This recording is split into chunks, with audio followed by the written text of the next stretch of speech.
नमस्ते भगिनी, नमस्ते महोदय। नमस्ते भगिनी। नमस्ते भगिनी। नमस्ते भगिनी। नमस्ते महोदय। नमस्ते नमस्ते नमस्ते नमस्ते भगिनी। नमस्ते भार्गवी भगिनी। नमस्ते महोदय। ओम श्री परमात्मने नमः। अथ पंचमोऽध्यायः कर्म संन्यास योगः। अर्जुन उवाच संन्यासं कर्मणां कृष्ण पुनर्योगं च संशसि यच्छ्रेययेतयोरेकं तन्मे ब्रूहि सुनिश्चितम्। श्रीभगवानुवाच संन्यासः कर्मयोगश्च निःश्रेयसकराबुभौ तयोस्तु कर्म संन्यासात् कर्मयोगो विशिष्यते। ज्ञेयस्य नित्यसंन्यासी यो न द्वेषि न काङ्क्षति निर्द्वन्द्वो हि महाबाहो सुखं बन्धात् प्रमुच्यते। साङ्ख्ययोगौ पृथक् बालाः प्रवदन्ति न पण्डिताः एकमप्यास्थितः सम्यक् उभयोर्विन्दते फलम्। यत्साङ्ख्यैः प्राप्यते स्थानम् तद्योगैरपि गम्यते। एकं साङ्ख्यं च योगं च यः पश्यति स पश्यति संन्यासस्तु महाबाहो सुखमाप्तुमयोगतः। योगयुक्तो मुनिर्ब्रह्म न चिरेणाधिगच्छति। योगयुक्तो विशुद्धात्मा विजितात्मा जितेन्द्रियः सर्वभूतात्मभूतात्मा कुर्वन्नपि न लिप्यते। नैव किञ्चित् करोमीति युक्तो मन्येत तत्त्ववित्। पश्यन् शृण्वन् स्पृशन् जिघ्रन् अश्नन् गच्छन् स्वपन् श्वसन् प्रलपन् विसृजन् गृह्णन् उन्मिषन् निमिषन्नपि इन्द्रियाणीन्द्रियार्थेषु वर्तन्त इति धारयन् ब्रह्मण्याधाय कर्माणि सङ्गं त्यक्त्वा करोति यः लिप्यते न स पापेन पद्मपत्रमिवाम्भसा कायेन मनसा बुद्ध्या केवलैरिन्द्रियैरपि योगिनः कर्म कुर्वन्ति सङ्गं त्यक्त्वात्मशुद्धये।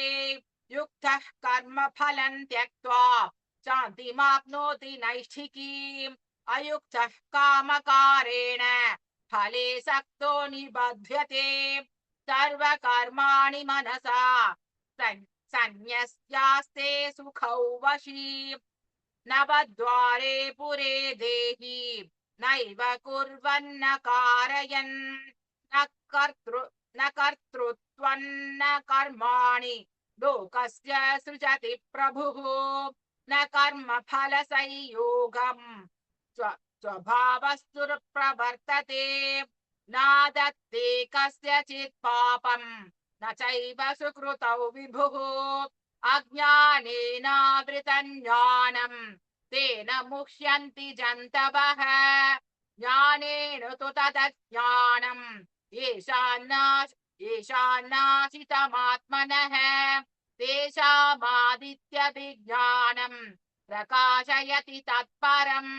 तद्बुद्धयस्तदात्मानः तन्निष्ठास्तत्परायणाः गच्छन्त्य पुनरावृत्तिम् ज्ञाननिर्धूतकल्मषाः। विद्या विनय संपन्ने ब्राह्मणे कविहस्तिनि शुनि चैव श्वपाके च पंडिताः समदर्शिनः।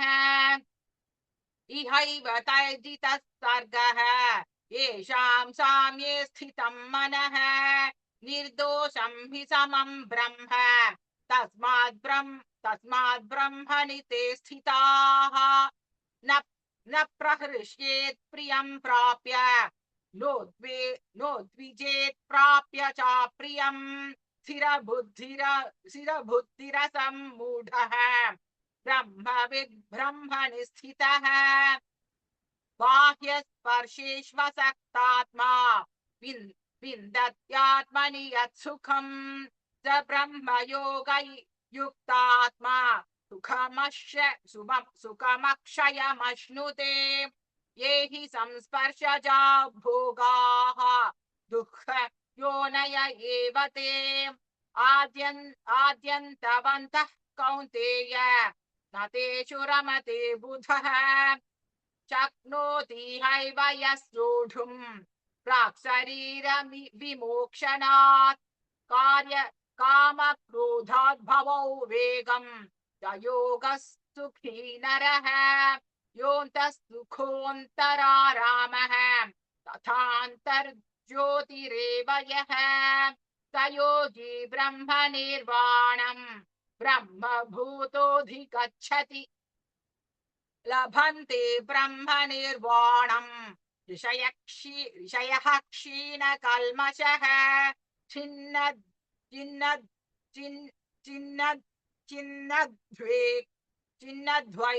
छिन्नद्वैधायतात्मानः सर्वभूतहिते रताः कामक्रोधवियुक्तानां यतीनायतचेतसाम् अभितो ब्रह्मनिर्वाणम् वर्तते विदितात्मनाम् स्पर्शान् कृत्वा बहिर्बाह्यान् चक्षुश्चैवान्तरे भ्रुवोः प्राणापानौ समौ कृत्वा नासाभ्यन्तरचारिणौ यतेन्द्रियमनोबुद्धिः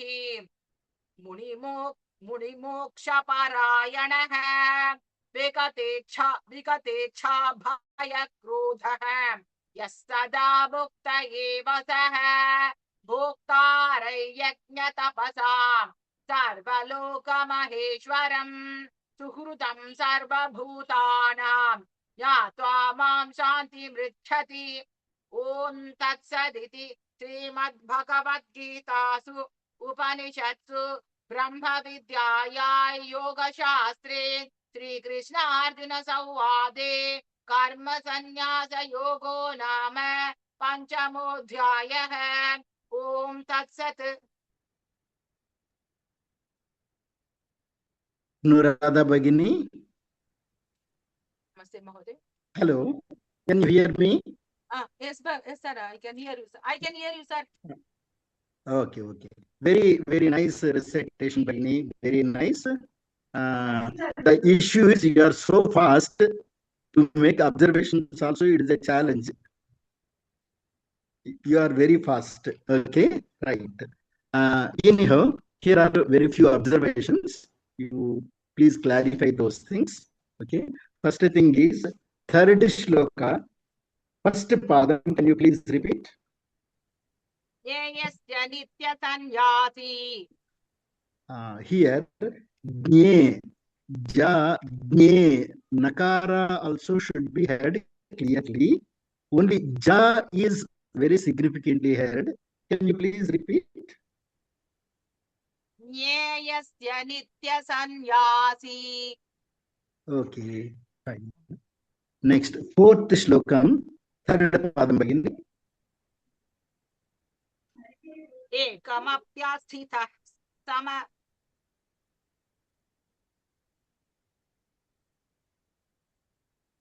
Hello, your voice is breaking, Bhagini.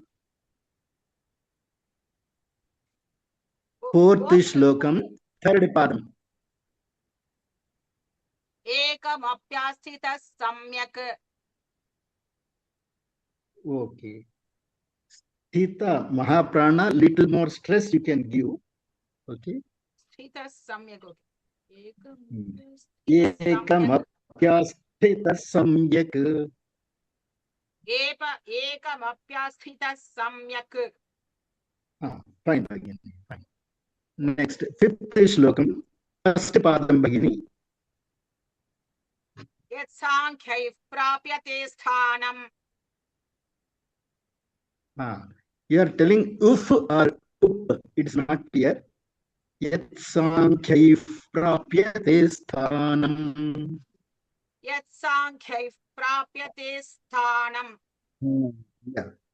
Okay. And sixth shlokam, First padam bagini. Sanyasastu mahabaho. Very good. Second padam.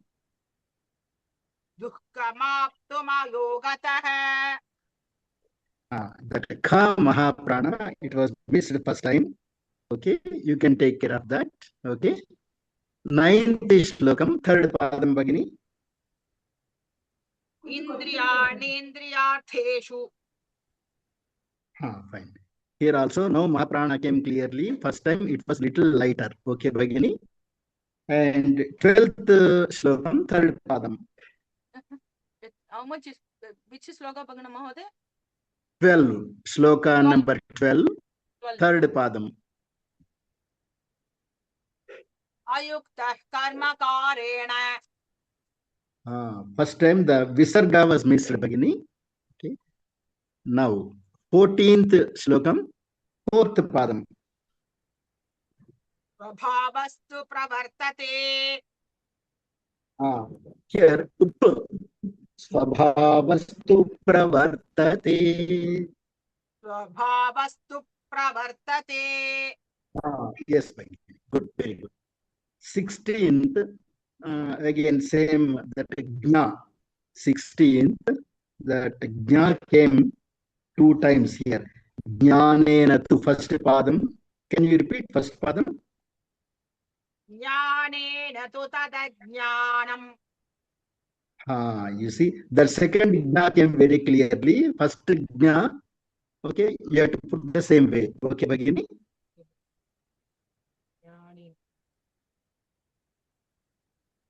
Can you repeat? Can you please repeat?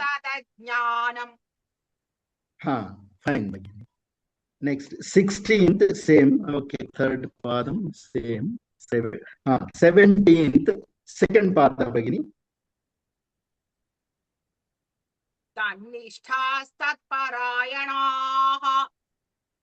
Fine, Bagini. And 19, second padam.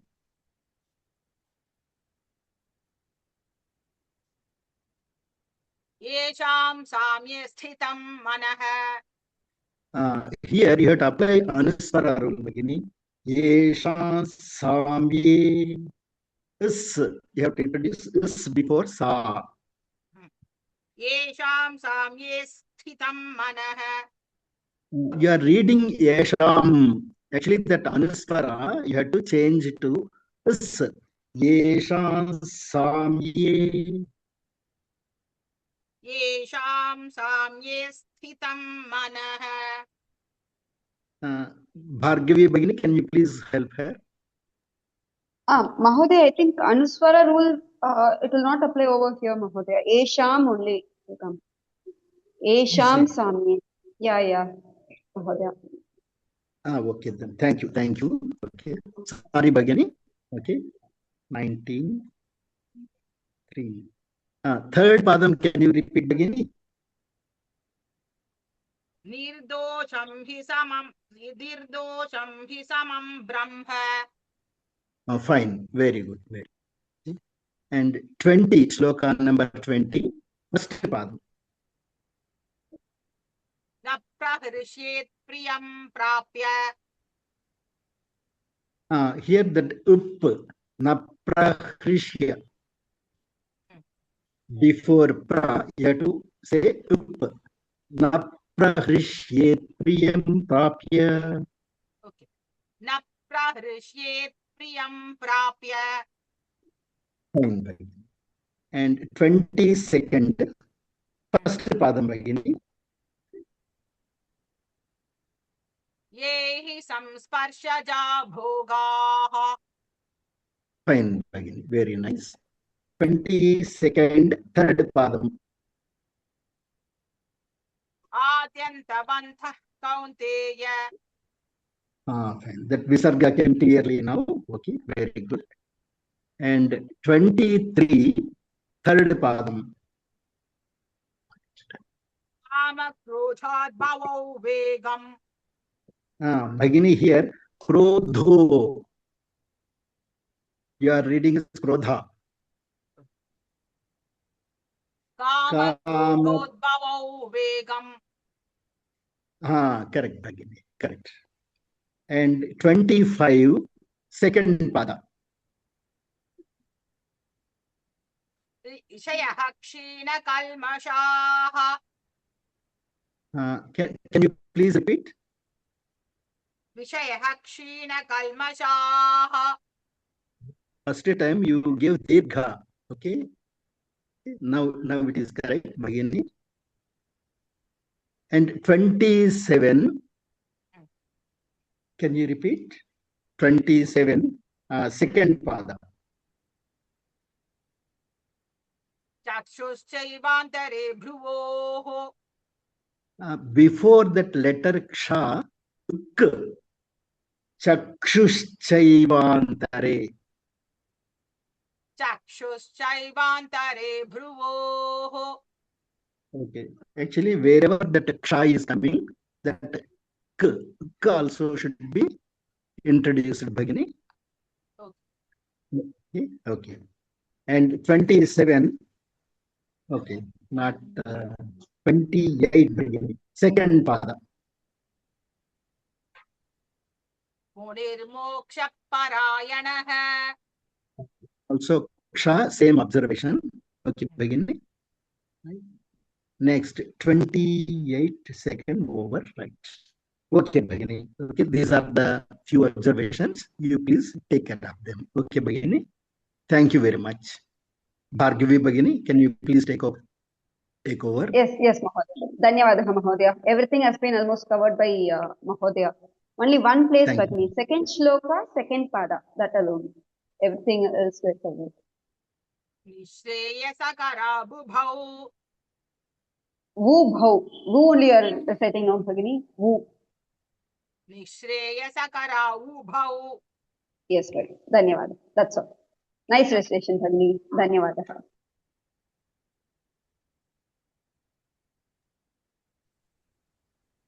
ॐ श्री परमात्मने नमः।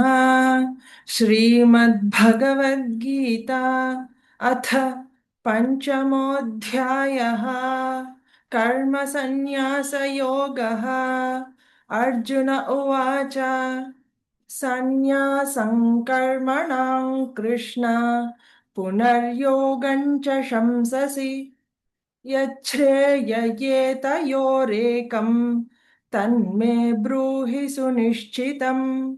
श्रीभगवानुवाच सन्न्यासः कर्मयोगश्च निःश्रेयस्करावुभौ तयोस्तु कर्मसन्न्यासात् कर्मयोगो विशिष्यते।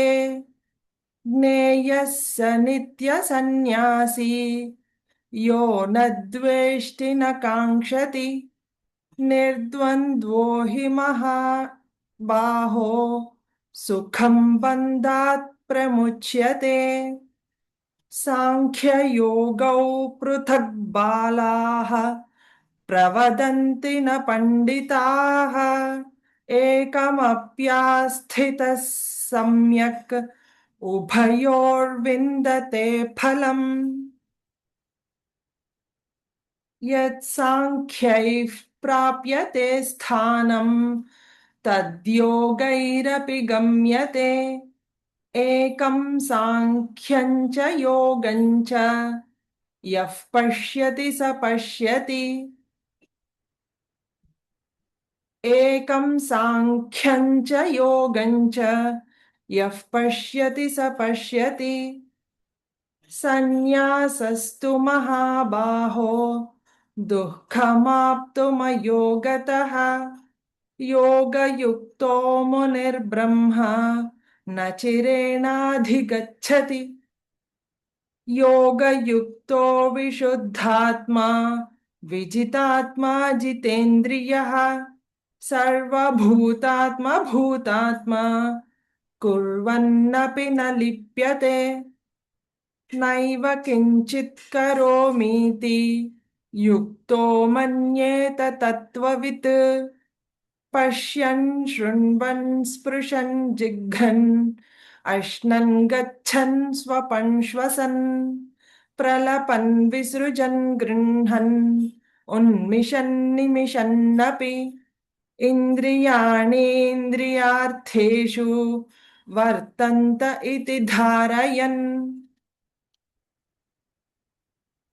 ब्रह्मण्याधाय कर्माणि सङ्गं त्यक्त्वा करोति यः लिप्यते न स पापेन पद्मपत्रमिवाम्भसा कायेन मनसा बुद्ध्या केवलैरिन्द्रियैरपि योगिनः कर्म कुर्वन्ति सङ्गं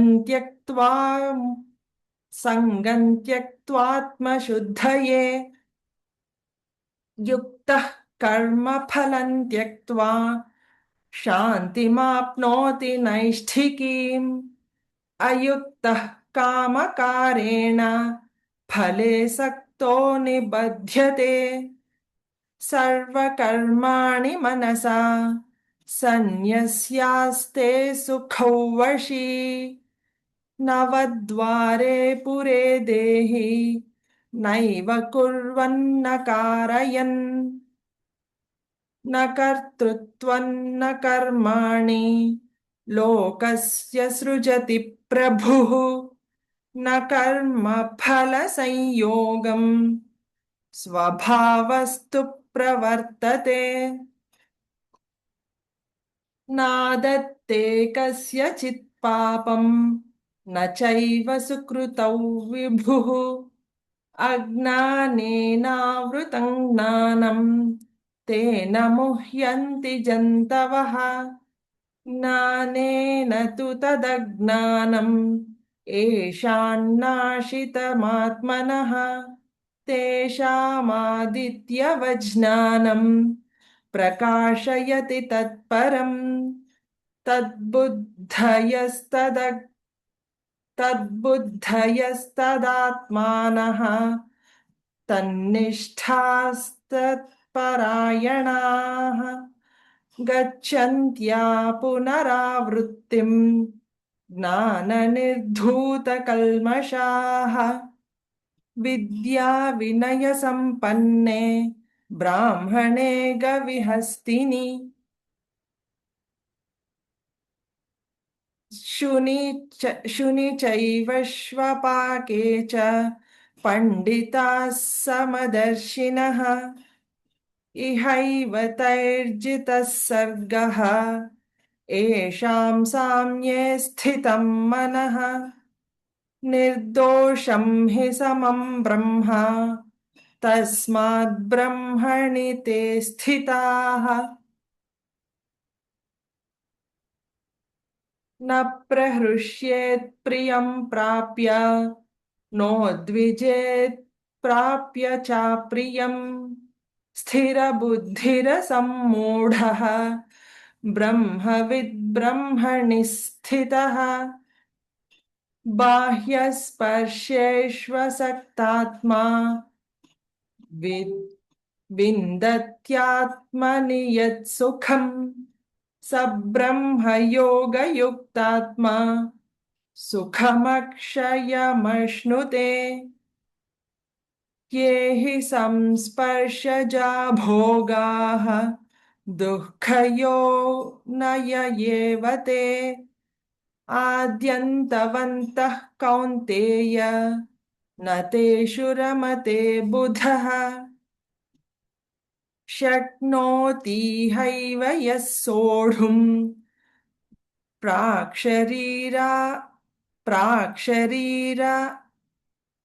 प्राक्शरीरविमोक्षणात् कामक्रोधोद्भवौ वेगं स युक्तः स सुखी नरः योऽन्तः सुखोऽन्तरारामः तथान्तर्ज्योतिरेव यः स योगी ब्रह्मनिर्वाणम् ब्रह्मभूतोऽधिगच्छति लभन्ते ब्रह्मनिर्वाणम् ऋषयः क्षीणकल्मषाः छिन्नद्वैधायतात्मानः सर्वभूतहिते रताः स्पर्शात् स्पर्शान् कृत्वा बहिर्बाह्यान् Bhagini, चक्षुः previous Sorry. 26. कामक्रोधवियुक्तानां यतीनायतचेतसाम् अभितो ब्रह्मनिर्वाणं वर्तते विदितात्मनाम् स्पर्शान् कृत्वा बहिर्बाह्यान् चक्षुश्चैवान्तरे भ्रुवोः प्राणापानौ समौ कृत्वा नासाभ्यन्तरचारिणौ यतेन्द्रियमनो बुद्धिः मुनिर्मोक्षपरायणः विगतेच्छाभयक्रोधः यः सदा मुक्त एव सः भोक्तारं यज्ञतपसां सर्वलोकमहेश्वरम् सुहृदं सर्वभूतानां ज्ञात्वा मां शान्तिमृच्छति ॐ तत्सदिति श्रीमद्भगवद्गीतासु उपनिषत्सु ब्रह्मविद्यायां योगशास्त्रे श्रीकृष्णार्जुनसंवादे कर्मसन्न्यासयोगो नाम पञ्चमोऽध्यायः Soumya Bhagini, महोदय very nice recitation, Bhagini. Very nice. Thank All you, the Mother. Mahapranas, Visarga rules, okay, Anuswara rules, everything you have nicely implemented. Okay. Thank you. Here are very few observations. I will bring to your notice. Okay. Shloka number 2, second pada. निःश्रेयस्करावुभौ You need not stress, Bhagini. Nishreyasakaravubhau. Okay. Okay, Bhagini. And there is one general observation, Bhagini. Jna, wherever jna is there, okay, that sound is not coming perfectly. Okay. Okay. Third shlokam, first padam. Can you repeat? नेयस्स नित्यसन्न्यासी Jneyassa. Jne. नेयस्स नित्यसन्न्यासी Actually, that jakara, it has to come a little more clear, Bhagini. Jne. Can you please try? ज्ञेयस्य नित्यसन्न्यासी Okay, Bhagini. Anyhow, this is the only letter which is troubling you to a little extent. You can take care of that because that letter jna is coming at many places. In Sanskrit, this jna comes many times. Okay, you can please look into that. Okay, Bhagini. Okay. And 23rd shlokam, second pada.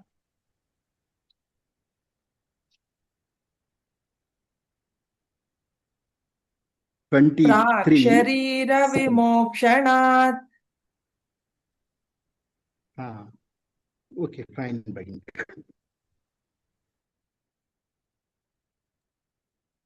Actually, here, okay, have you got any doubt or anything? Because you tried the second time, you have corrected yourself. Have you got any doubt here in this pada?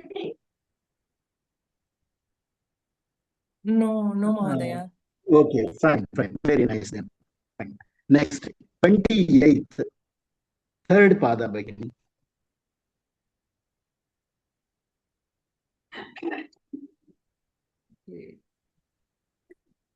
विगतेच्छाभयक्रोधः Very nice, Bhagini. In general, that Dvitvam rule you have applied many places. First time it was not adequately stressed here. Bhayakrodha, now it has come very clear. Okay, Bhagini. Very nice, Bhagini. Overall, your recitation is excellent. Okay. Very few observations here. Very few observations.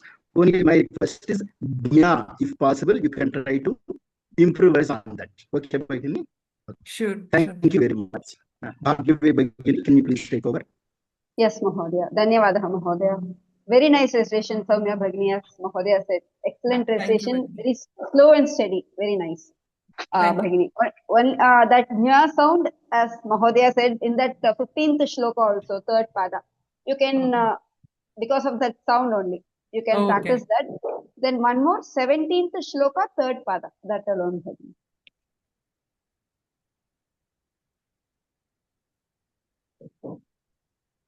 गच्छन्त्या पुनरावृत्तिम्. Gachantya Bhagini, not Dirgha. Rasvam. Oh, okay. Gachantya punaravrittim. Okay. Okay, that alone. Okay. Dhanyavadaha Bhagini. ధన్యవాదాలు భగిని. Nice.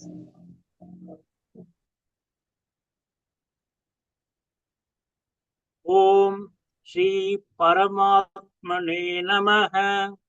శ్రీమద్ భగవద్గీత అథ పంచమోऽధ్యాయः కర్మ సన్యాస యోగः. అర్జున ఉవాచ సన్యాసం కర్మణాం కృష్ణ కర్యోగం చ శంససి శ్రేయయేతయోరేకం తన్మే బ్రూహి సునిశ్చితం. శ్రీ భగవానువాచ సన్యాసః కర్మయోగశ్చ నిశ్రేయసకరావుపౌ. సన్యాసః కర్మయోగశ్చ నిశ్రేయసకరావుపౌ. తయోస్తు కర్మ సన్యాసాత్ కర్మయోగో విశిష్యతే. జ్ఞేయః స నిత్య సన్యాసి యో న ద్వేష్టి న కాంక్షతి. నిర్ద్వంద్వో హి మహాబాహో సుఖం బంధాత్ ప్రముచ్యతే. సాంఖ్యయోగౌ పృథక్ బాలాః వదంతి న పండితాః. ఏకమప్యాస్తి తత్ సమ్యగ్ ఉభయోర్విందతే ఫలం. యత్సాంఖ్యైః ప్రాప్యతే స్థానం తద్యోగైరపి గమ్యతే. ఏకం సాంఖ్యం చ యోగం చ యః పశ్యతి స పశ్యతి. యః పశ్యతి స పశ్యతి. సన్యాసస్తు మహాబాహో యోగమాప్తుం యోగతః. యోగయుక్తో మునిర్బ్రహ్మ న చిరేణాధిగచ్చతి. యోగయుక్తో విశుద్ధాత్మా విజితాత్మా జితేంద్రియః. సర్వభూతాత్మభూతాత్మా కుర్వన్నపి న లిప్యతే. నైవ కించిత్ కరోమీతి తో మన్యేత తత్వవిత్. పశ్యన్ శృణ్వన్ స్పృశన్ జిఘ్రన్ అశ్నన్ గచ్చన్ స్వపన్ శ్వసన్ ప్రలపన్ విసృజన్ గృహ్ణన్ ఉన్మిషన్ నిమిషన్నపి.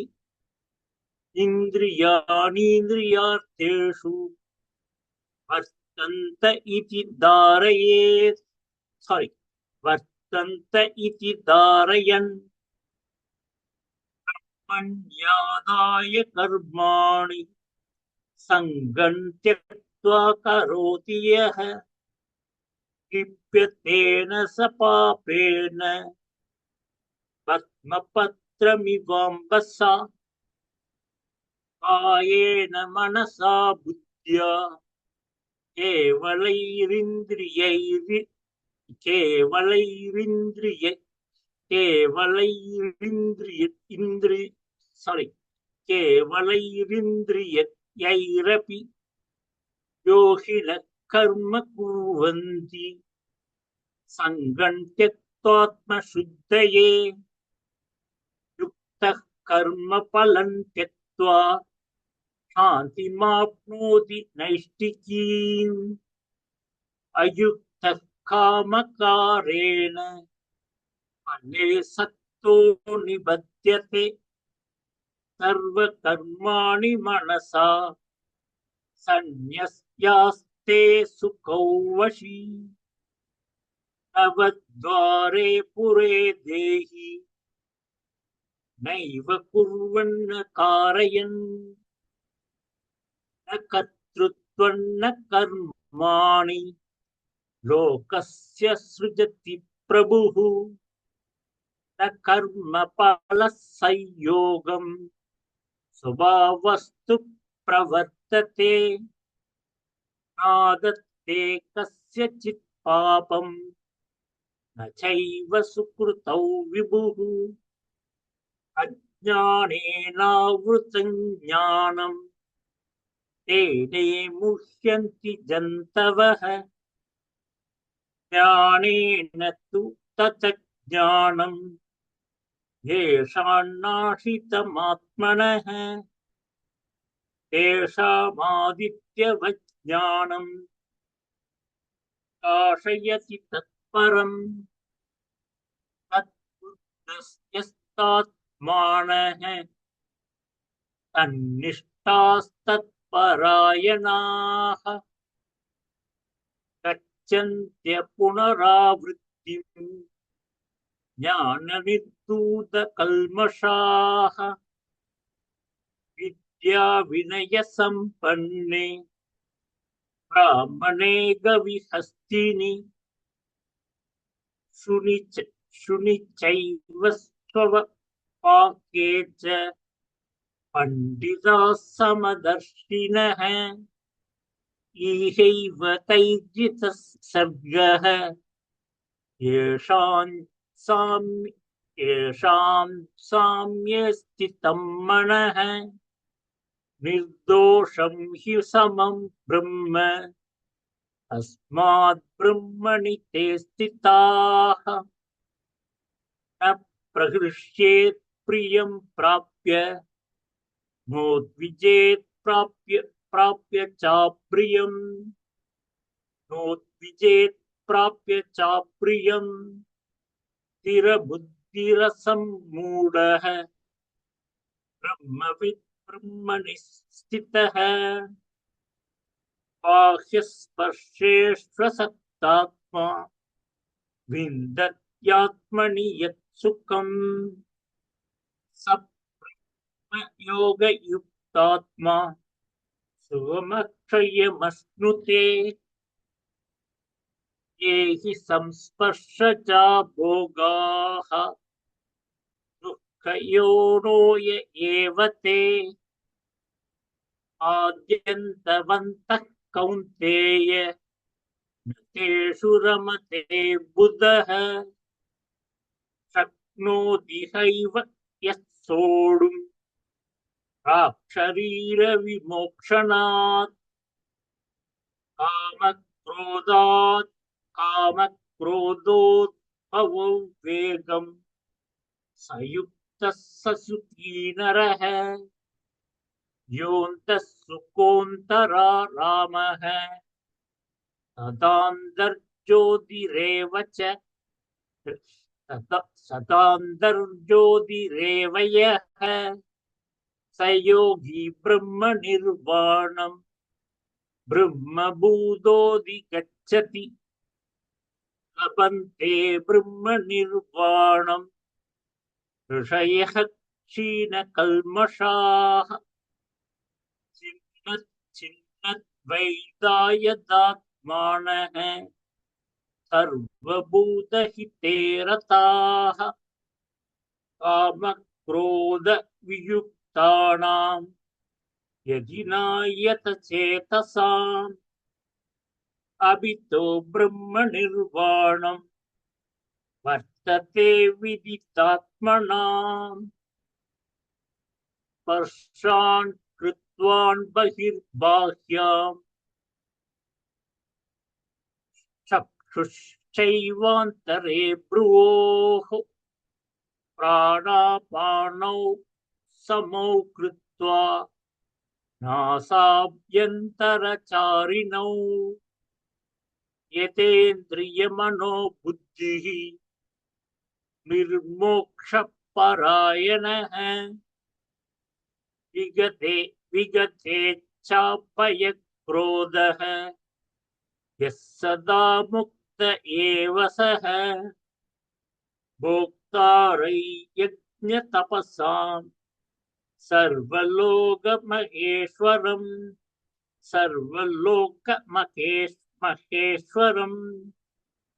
सुकृतं सर्वभूतानां ज्ञात्वा मां शान्तिमृच्छति।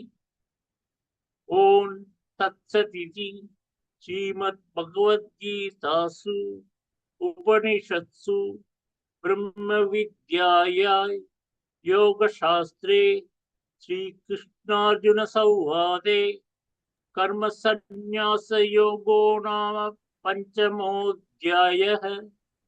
ओम तत्सत्। श्रीकृष्णार्पणमस्तु। Mahodaya, Yes, sir. very nice efforts, Mahodaya. Very nice efforts. Okay. In general, your recitation is good. Okay. Sometimes your net also was not okay, Mahodaya. I could not hear certain sounds. I will ask you to repeat. Okay.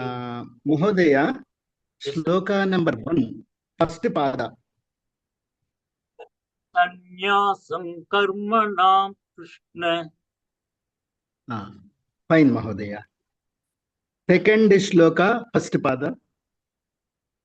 संन्यास कर्मयोगश्च। Fine, Mahodaya. In the same shloka, second shloka, third pada. तयोस्तु कर्म संन्यासात्। Here the last letter, sanyasat ta. One sound should be clearly heard. Missed, that is. Okay, sir. Okay. And now next one, third shloka, fourth padam.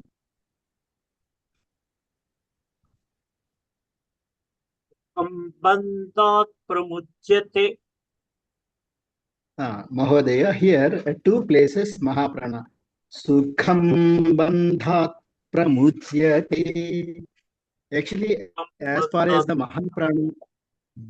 Okay, sir. Okay, Mahodaya, as far Yes, as the Mahapranas are concerned, Yes, sir. I think you can try to put a little more effort, because throughout the recitation, many places Mahaprana is missed. That's where a special care you have to consider, Mahodaya. Okay. Okay, sir. Okay, sir. Actually, there are many places. In fact, after noting some of the Mahaprana problems, afterwards I stopped noting those problems, Mahapranas. At many places they are missed. You kindly look into those things. Okay, Mahodaya. Okay, sir. Next, fourth shloka, third padam. एकमप्यास्थितः सम्यग्। Here, samyak, not g. Samyak. सम्यक् एकमप्यास्थितः सम्यक्। Okay, nice, Mahodaya. Sixth shloka, second padam. दुःखमाप्तुम योगतः। First time that Visarga was missed, now it has come clearly at both places. Fine, Mahodaya. Next, MP, all. 11th shloka, third padam. दोषिणः कर्म कुर्वन्ति। You are telling yogi or yohi. It is the second letter is heard as he. Yoginaha. Yoginah, yes. Yoginah karma. Very nice, Mahodaya. Now the ga came very clearly. Okay. Next, 14th shlokam, first pada. Na kartrutvam na karmani. Fine, Mahodaya. Nice. And 15, fourth padam.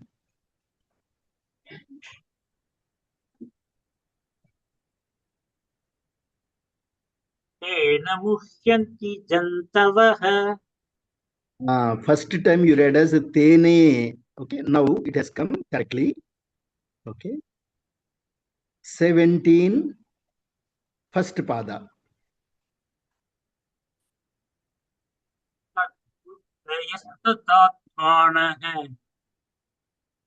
Nice, Mahodaya. Very nice. And 18, second pada.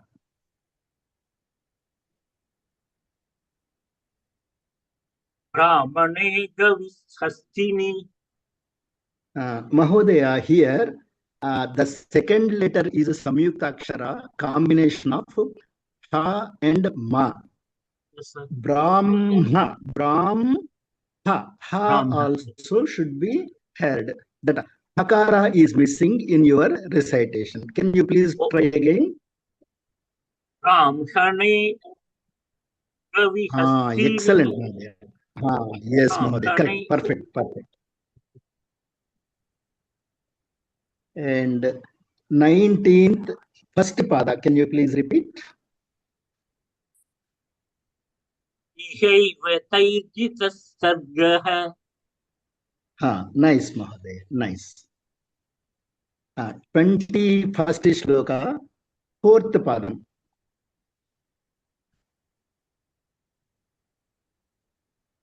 Sukamakshayamashnute. First time you read this second letter as ga. Okay, now it has come very clearly. And 22nd shloka, second pada.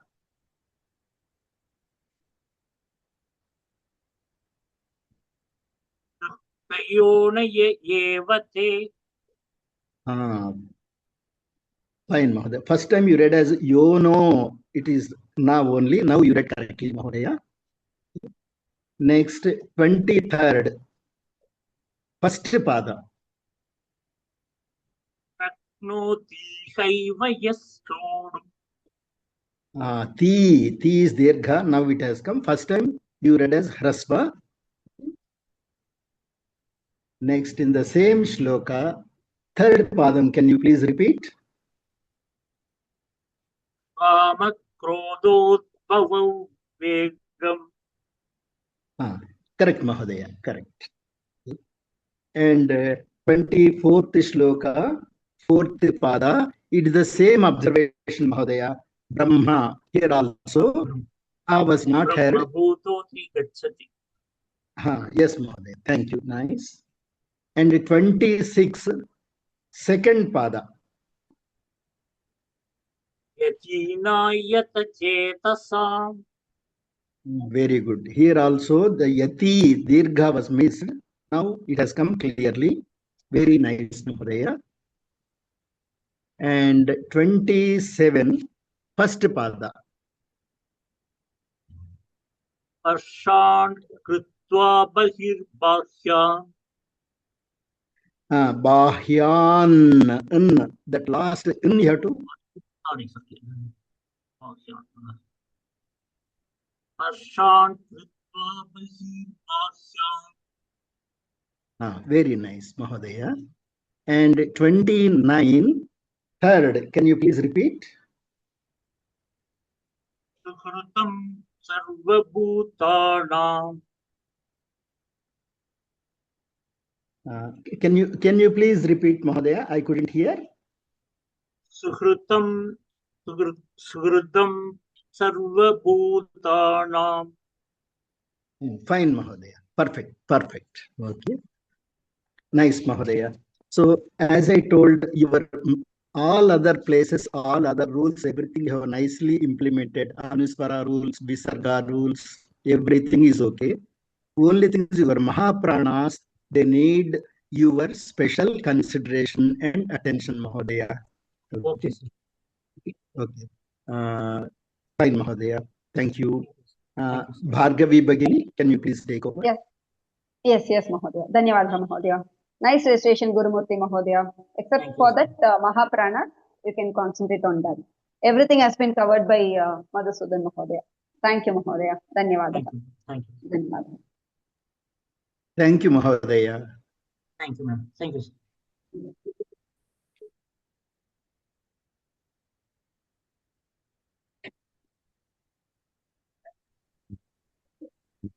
ओम श्री गुरुभ्यो नमः। ओम श्री परमात्मने नमः।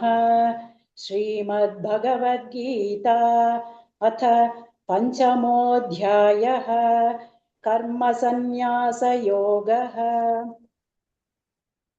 सन्न्यासं कर्मणां कृष्ण पुनर्योगं च शंससि यच्छ्रेययेतयोरेकं तन्मे ब्रूहि सुनिश्चितम्।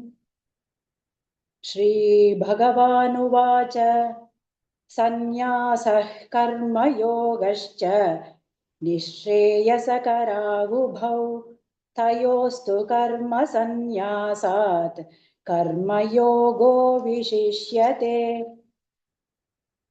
ज्ञेयः स नित्यसन्न्यासी यो न द्वेष्टि न काङ्क्षति निर्द्वन्द्वो हि महाबाहो सुखं बन्धात् प्रमुच्यते।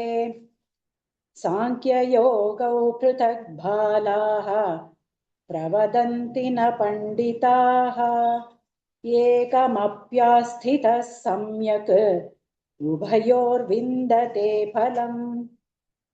यत्साङ्ख्यैः प्राप्यते स्थानं तद्योगैरपि गम्यते। एकं साङ्ख्यं च योगं च स यः पश्यति स पश्यति। सन्न्यासस्तु महाबाहो दुःखमाप्तुमयोगतः योगयुक्तो मुनिर्ब्रह्म न चिरेणाधिगच्छति। योगयुक्तो विशुद्धात्मा विजितात्मा जितेन्द्रियः सर्वभूतात्मा भूतात्मा कुर्वन्नपि न लिप्यते। नैव किञ्चित् करोमीति युक्तो मन्येत तत्त्ववित्। पश्यन् शृण्वन् स्पृशन् जिघ्रन् अश्नन् गच्छन् स्वपन् श्वसन् प्रलपन् विसृजन् गृह्णन् उन्मिषन् निमिषन्नपि इन्द्रियाणीन्द्रियार्थेषु वर्तन्त इति धारयन् ब्रह्मण्याधाय कर्माणि सङ्गं त्यक्त्वा करोति यः लिप्यते न स पापेन पद्मपत्रमिवाम्भसा। कायेन मनसा बुद्ध्या केवलैरिन्द्रियैरपि योगिनः कर्म कुर्वन्ति सङ्गं त्यक्त्वात्मशुद्धये। युक्तः कर्मफलं त्यक्त्वा शान्तिमाप्नोति नैष्टिकीम्। अयुक्तः कामकारेण फले सक्तो निबध्यते। सर्वकर्माणि मनसा सन्न्यस्यास्ते सुखं वशी नवद्वारे पुरे देहि नैव कुर्वन्न कारयन्। न कर्तृत्वं न कर्माणि लोकस्य सृजति प्रभुः न कर्मफलसंयोगं स्वभावस्तु प्रवर्तते। नादत्ते कस्यचित् पापं न चैव सुकृतं विभुः अज्ञानेनावृतं ज्ञानं तेन मुह्यन्ति जन्तवः ज्ञानेन तु तदज्ञानं येषान्नाशितमात्मनः तेषामादित्यवज्ञानं प्रकाशयति तत्परम् तद्बुद्धयस्तदात्मानः तन्निष्ठास्तत्परायणाः गच्छन्त्य पुनरावृत्तिं ज्ञाननिर्धूतकल्मषाः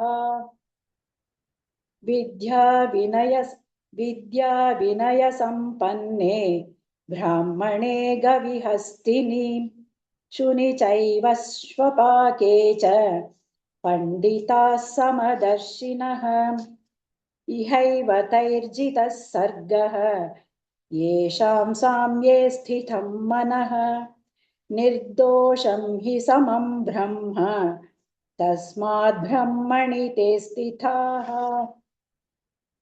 न प्रहृष्येत् प्रियं प्राप्य नोत्विजेत् प्राप्य चाप्रियं स्थिरबुद्धिरसम्मूढः ब्रह्मविद् ब्रह्मणि स्थितः बाह्यस्पर्शेष्वसक्तात्मा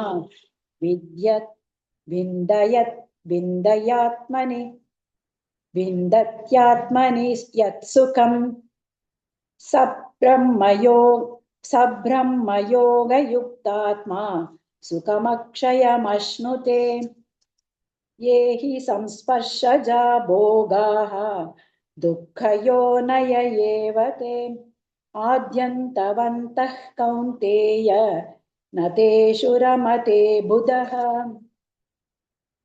शक्नोति हैव यः सोढुं प्राक्शरीरविमोक्षणात् कामक्रोधोद्भवं वेगं स युक्तः स सुखी नरः योऽन्तः सुकोऽन्तरारामः तथान्तर्ज्योतिरेव यः स योगी ब्रह्मनिर्वाणं ब्रह्मभूतोऽधिगच्छति लभन्ते ब्रह्मनिर्वाणं ऋषयः क्षीणकल्मषाः छिन्नद्वैधायतात्मानः सर्वभूतहिते रताः कामक्रोधवियुक्तानां यतीनां यतचेतसाम् अभितो ब्रह्मनिर्वाणं वर्तते विदितात्मनाम् स्पर्शान् कृत्वा बहिर्बाह्यान् चक्षुश्चैवान्तरे भ्रुवोः प्राणापानौ समौ कृत्वा नासाभ्यन्तरचारिणौ यतेन्द्रियमनो बुद्धिः मुनिर्मोक्षपरायणः विकतेच्छाभयक्रोधः यः सदा मुक्त एव सः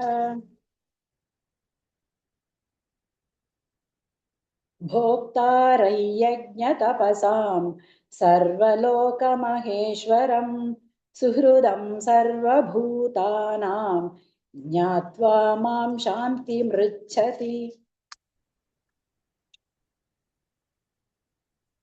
ॐ तत्सदिति श्रीमद्भगवद्गीतासु उपनिषत्सु ब्रह्मविद्यायां योगशास्त्रे श्रीकृष्णार्जुनसंवादे कर्मसन्न्यासयोगो नाम पंचमोऽध्याय श्रीकृष्णार्पणमस्तु। Bhagini, yes sir. Rajeshwari Bhagini. Yes sir. Okay, very nice recitation, very Thank you. steady pace, confident recitation. It's very good, Bhagini. Okay, and few points are there. I will ask you for clarification. Okay sir. Bhagini. Second shloka, third pada. तयोस्तु कर्म संन्यासात् Here sannyasat, you are reading that last letter halant. let it be little more clear. You are reading, but let it be a bit more clear. Okay, sir. Tayostu Okay, karma can you please repeat? sannyasaat. Fine. Nice. And fourth shloka, first pada. Sankhya yogau pruthak balaha. First time both Mahapranas were not heard clearly. Now Sankhya is very clear. Pritha, tha also little more stress beginning needed. Can you Okay. please try again? Sankhya yogau pruthak balaha. Excellent, excellent, excellent. And fourth pada, same shlokam. Ubhayor vindate phalam. Okay, fine, nice. First time the pha, it was heard as fa. Now it has come clearly. Okay, beginning. Okay, sir. Next, 10th shloka, first padam.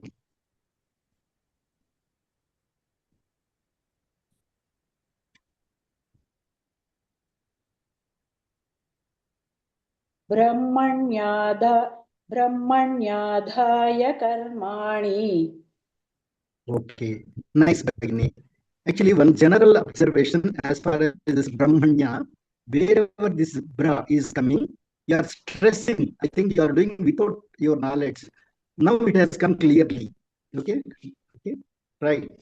At least there are 4 or 5 places wherever this bra was coming, it is stressed, little stressed.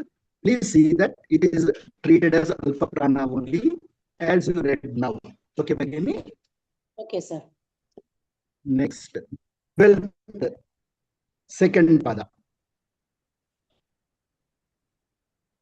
Shanti mapnoti naishtikim. Wherever this tha is there, at 2-3 places this Mahaprana was mixed. Okay, Bhagini? Now Okay. What you read, the same way you can read all this. Okay, Bhagini? Fine. 14th, second pada.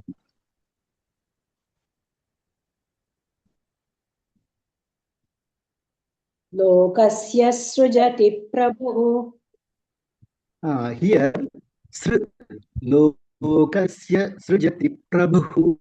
You need not introduce this here. Okay, okay. Lokasya, you are stressing there. For this combination, you need not stress. Okay, No sir. is there. Can you please repeat, Bhagini? Shall I repeat once again? Lokasya Please. srujati prabhu. Excellent. Very nice, Bhagini. And 17, second pada. Tannishtas tatparayanaha. This only, this sha plus tha combination Mahaprana that you are missing. Tanishthas tatparayanaha. Tannishtas tatparayanaha. Very nice, very nice. And 18th, second pada. Brahmane gavihastini. Yeah, exactly. This is where I was telling. Now you read very clearly Brahmane as alpha prana. Okay. Here also first time you have stressed the pa. Okay, Bhagini, that you can avoid. Okay, sir. Of course, the same thing is in 19th shloka also. 19th, can you read fourth pada? Tasmad brahmani te stithaha. Fine, Bhagini. Very nice. And 24th pada, Bhagini. Brahmavid brahmani stitaha. Fine, very nice, very nice. 21, 22nd, fourth pada. Nate shuramate buddha. Buddha, the little more stress. Buddha. Yes, Bhagini, fine. And 24, first pada. योऽन्तः सुखोऽन्तरारामः Here also that Kha Mahaprana, it is missing sometimes. Okay, you please take care of that also. Okay, Bhagini. Okay, sir. And same 24th shloka, fourth pada. ब्रह्मभूतोऽधिगच्छति Gachati. Cha, first cha is Alpa Prana, the next cha is Mahaprana. Gachati. ब्रह्मभूतोऽधिगच्छति Nice, Bhagini, very nice.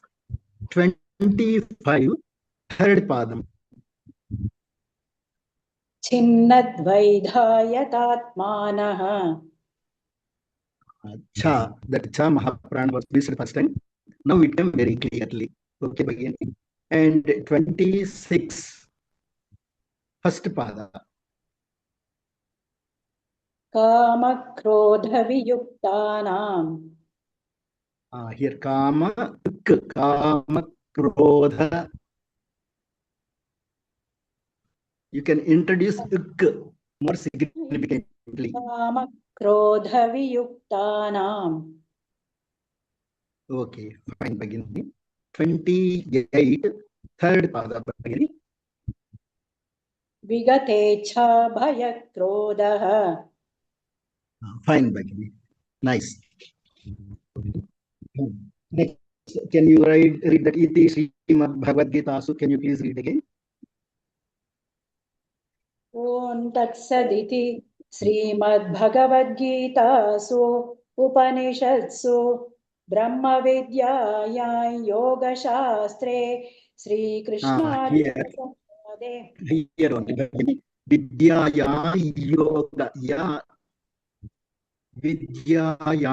Yoga Shastre.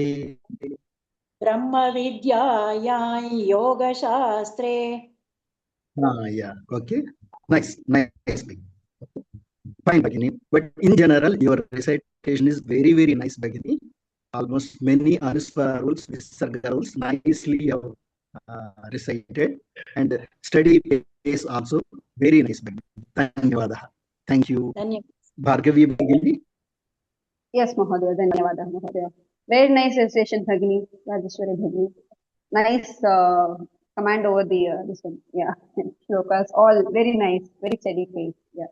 Only one place, Thank you. Bhagini. Everything almost is covered by Madhusudan Mahodaya. One place, third shloka, first pada.